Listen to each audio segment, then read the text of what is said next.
Hi, I'm Alan Hurd from Hurd & Son. We do manufactured joinery and antique restoration. We've got an interesting little piece here that I wanted to show you how to stain the glue when you've got a dark piece like this that you've got to repair. As you'll see, it's lost one of its legs and they're only doweled on, but they need to be glued as well. Now when you use a resin glue, very often the resin glue, when it's dried, ends up as a beige colour, and you have a dickens of a job to try and get that beige colour into a brown. So I've got my own way of actually making the glue brown as we mix it up as a liquid. I'll show you that now. Right, this is one of the legs that's come off, so that's how it's going to be. I've cleaned off all of the old glue from there and inside the dowel joints. Pop that down there, get yourself a yoghurt pot, and then you want some Van Dyke brown crystals that you can get from most antique suppliers where you buy French polish and glues and waxes. You need about that much in the bottom, and you want warm water, not hot, a little bit in the bottom, because you're not going to need to mix up much water. In fact, you're not going to need to mix up much glue either, for that matter. So you mix that into a coloured liquid, which is dark brown. That is the natural colour of Van Dyke crystals. Just keep swirling it round so that all the crystals have dissolved. They have to be dissolved. The water will start cooling down, and then you get some resin powder, pop that in there, and you mix it until it comes into a paste, quite a stiff paste. The thinner it is, the more will run out of the joint, and as you'll see there, it's quite gloopy. That's what you want. If you mix the water and the Van Dyke crystals too hot, what will happen is it will make the glue set before you've managed to get it into the joint.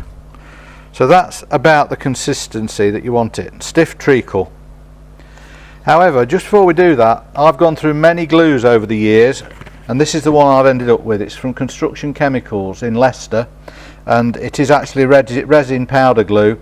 I've tried all sorts, and this is the best for all of our joinery work, our furniture making and everything. Fantastic glue. Now, back to the adhesive itself. What I do is pop it into the joints like that. You can hear how stiff it is. It's popping as I'm forcing the air out. You get that in there like that. Make sure you got plenty in and all around the sides, like so. As you'll see, they're all well filled, and then scrape a load round. Get some on the edges. Don't go mad with it because it will squeeze out when you've cramped it. As you can see, the colour is about the same as the actual stain on the wood. You can mix all sorts of water-based colours with the water and then the glue. So even if you've got an item that's more of a mahogany colour, you can still get away with it by doing it this way. Then you just bring the two items together, squeeze them up, put a cramp on it,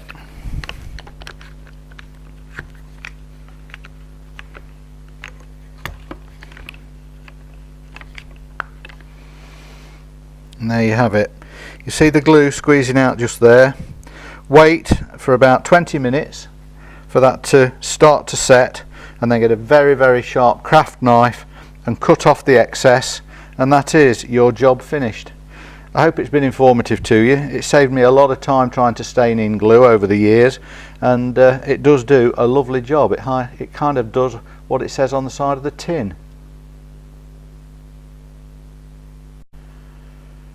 Well, that's the item finished almost. I hope you like what you saw. If you do, like and subscribe. If you want us to do some restoration work for you, my son and myself are happy to do that for you. All you've got to do is fill in the box on the website or give us a ring, either Ben or Alan. Thanks for looking.